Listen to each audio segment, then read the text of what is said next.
G'day, guys. Welcome to the Big V podcast round two. We are talking Youth League champ men today, and more specifically, we're talking about the teams who are either 2-0 or 3-0, or versus the teams that unfortunately haven't got a win as of yet. Now, I'm with Mark Jeffers. Mark, how are you, mate? Yeah, not too bad. A big weekend of Big V basketball, which was enjoyable. It has. Now, we'll get stuck into it because we're on short time, but we got Knox, who are 3-0 for the two rounds, Casey are 2-0, and Melbourne 2-0. Now, Melbourne are very interesting because they've had Mason Gaze, Taj Chill, and Reese Bray all play. All of them played in the OT win over Dandenong on the weekend. Will be interesting as NBL 1 kicks off this week what they will look like.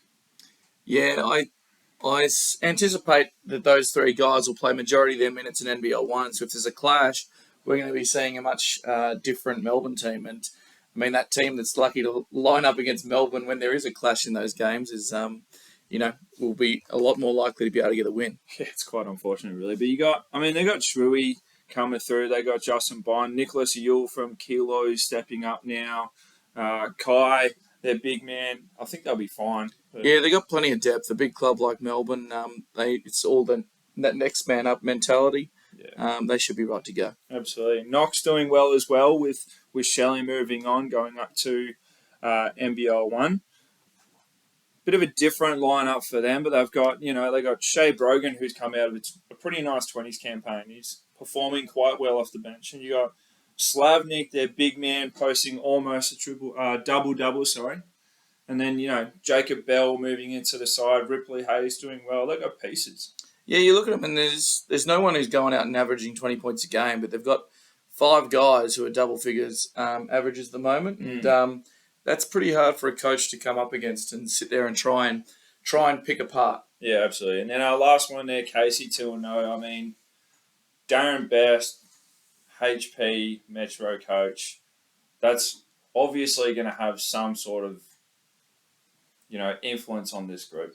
Yeah, and they just look like a really well-oiled machine. They went over to Montmorency to play against Eltham in a showcase game there, and I tell you what, by all reports, that Casey team is looking elite. Yeah, absolutely. Jaden Rout, their sort of veteran in the team, is dominant and physical as hell. You got Marchese, who's only played the one game, but he had 30 bloody points in it. Yeah, got in our Big V starting 5 for the week with that performance, and I just think they've got so many weapons there at Bestie's disposal. I think it's going to be interesting. How many of those guys are linked with their NBL 1 team? Will they be going on clashes? Very true. Very true. Now, we'll move on. We'll go to the teams who have had a bit of a slower start to the year. We've got one very surprising team who I'll touch on in a minute. We got McKinnon, who are 0-3, and Blackburn, who are 0-2. Blackburn definitely struggled last year. There is sort of improvements there, but interesting to see how they'll go this year. Yeah, I think with Brueggemann and the crew down there, they had they were pretty positive about their preseason. They got some good games in. Hamilton back again. They've got some pieces there. They just haven't been able to put it together yet. Their start to the year, but no doubt it's only early days. They'll look to bounce back for sure. Absolutely. And then McKinnon, on the other hand, they got Dean Simos, who's going to be dominant. He's got to have the ball in his hands a lot. But, Kobe Baird's moving on. He'll probably play primarily champ. So that's a big difference. A dominant ball handler, guy gets on the ring a lot. There's a lot of minutes there, a lot of points on board that some of these other guys like McQueen and Vadas need to take and capitalise on. Yeah, I was a bit surprised to see McKinnon start 0-3 so far, but I think with the sort of talent they do have on their list, they're going to be starting to pinch games. It's just a matter of getting the monkey off their back to get their year started. They've got enough talent there to win the game, so it'll come. Yeah, absolutely. And then our last ones who are 3-0 now. This was a championship team in 2022, these Ballarat Miners. And they're 0-3.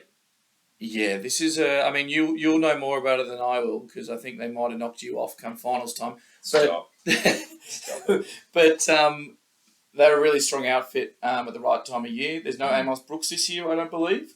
No. So all of a sudden you take a big centerpiece out and it's a different looking squad. It is. And And again, there's all these guys that are going to play NBL 1 and dabble. You got Ned Renfrey, Reno came off the bench. He had, 20 odd.